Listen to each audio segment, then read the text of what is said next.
This lecture is about the text-based prediction. In this lecture, we're going to start talking about mining a different kind of knowledge, as you can see here on this slide. Namely, we're going to use text data to infer values of some other variables in the real world that may not be directly related to the text or only remotely related to the text data.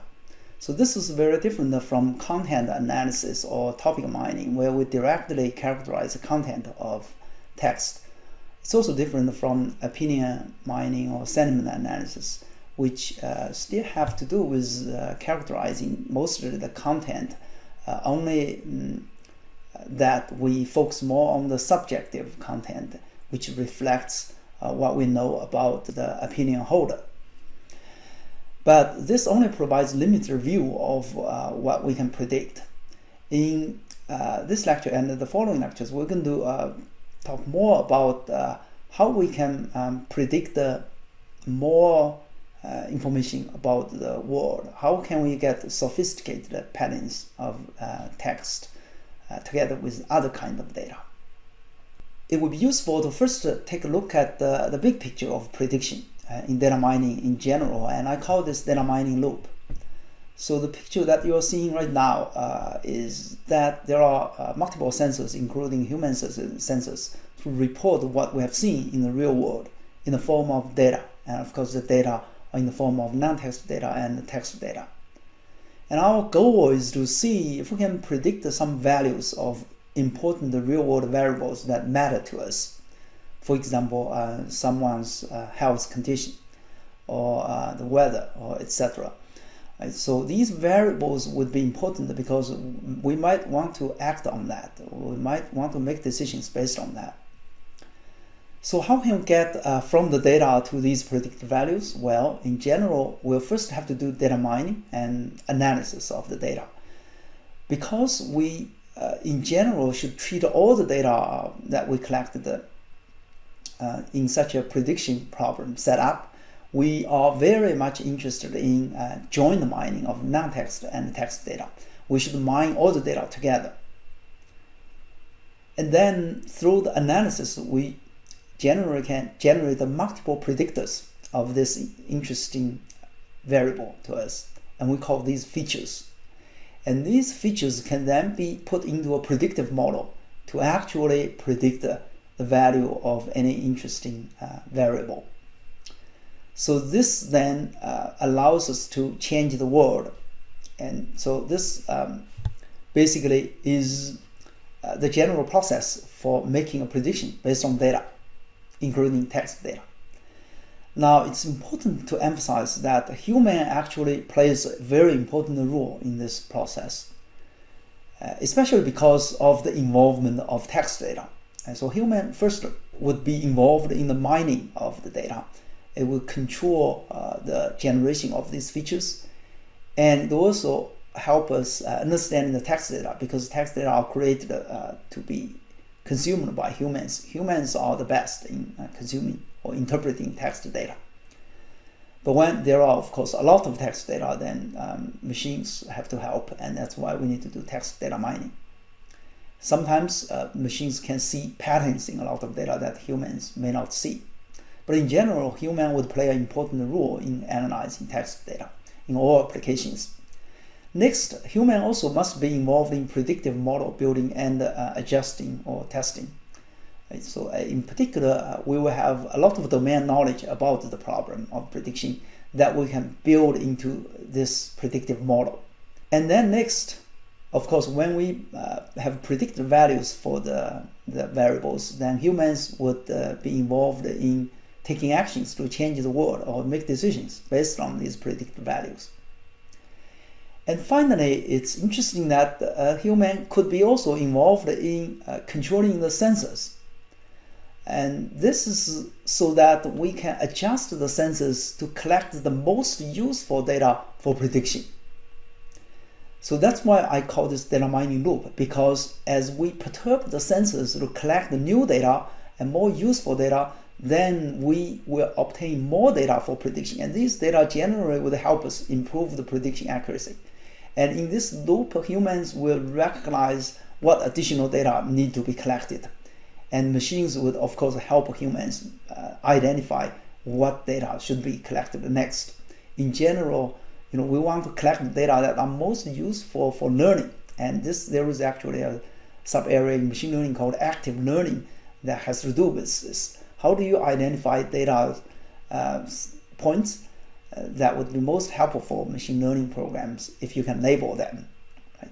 So in general, you can see there's a loop here from data acquisition to data analysis or data mining to prediction of values and to take actions to change the world and then observe what happens. And then you can then decide what additional data have to be collected by adjusting the sensors.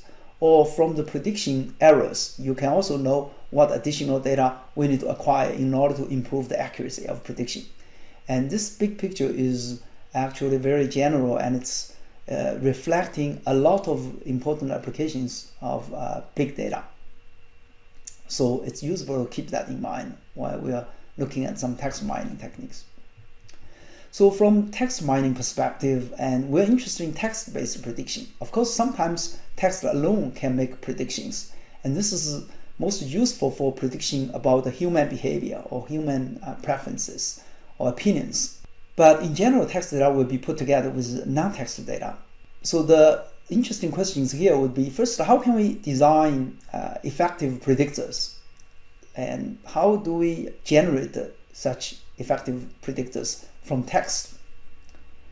This question has been addressed to some extent in some previous lectures where we talked about what kind of features we can design for text data. And it has also been addressed to some extent by talking about the other knowledge that we can mine from text. So for example, topic mining can be very useful to generate patterns or topic-based indicators or predictors that can be further fed into a predictive model. So topics can be intermediate representation of text that would allow us to design high-level features or predictors that are useful for prediction of some other variable. It may be, although it's generated from original text data, it provides a much better representation of the problem, and it serves as more effective predictors. And similarly, sentiment analysis can lead to such predictors as well. So those other data mining or text mining algorithms can be used to generate the predictors. The other question is, how can we jointly mine text and non-text data together? Now, this is a question that we have not addressed yet. So in this lecture and then the following lectures, we're going to address this problem, because this is where we can generate the much more enriched features for prediction, and allows us to reveal a lot of interesting knowledge about the world. These patterns that are generated from text and non-text data themselves can sometimes already be useful for prediction, but when they are put together with many other predictors, they can really help improving the accuracy of prediction. Basically, you can see text-based prediction can actually serve as a unified framework to combine many text mining and analysis techniques, including topic mining and any content mining techniques or sentiment analysis. The goal here is mainly to infer values of real-world variables. But in order to achieve the goal, we can do some other preparations, and these are subtasks. So one subtask could be mine the content of text data, like topic mining. And the other could be to mine knowledge about the observer, so sentiment analysis or opinion analysis. And both can help provide predictors for the prediction problem. And of course, we can also add non-text data directly to the predictive model.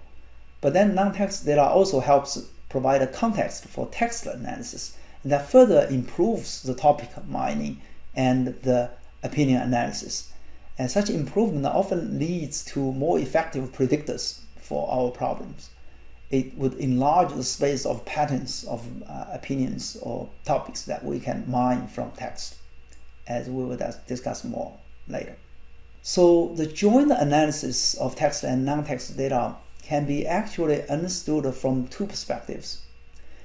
In one perspective, we can see non-text data can help text mining, because non-text data can provide a context for mining text data, provide a way to partition text data in different ways.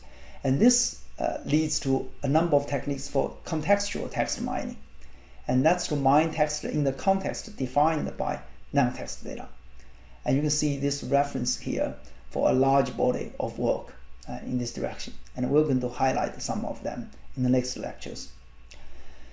Now, the other perspective is text data can help non-text data mining as well. And this is because text data can help interpret patterns discovered from non-text data. Let's say if we discover some frequent patterns from non-text data. Now we can use the text data that are associated with instances where the pattern occurs, as well as text data that are associated with instances where the pattern doesn't occur. And this gives us two sets of text data, and then we can see what's the difference. And this difference in text data is interpretable because text content is easy to digest, and that difference might suggest some meaning for this pattern that we've found from non-text data. So it helps interpret such patterns. And this technique is called pattern annotation. And you can see this reference listed here for more detail.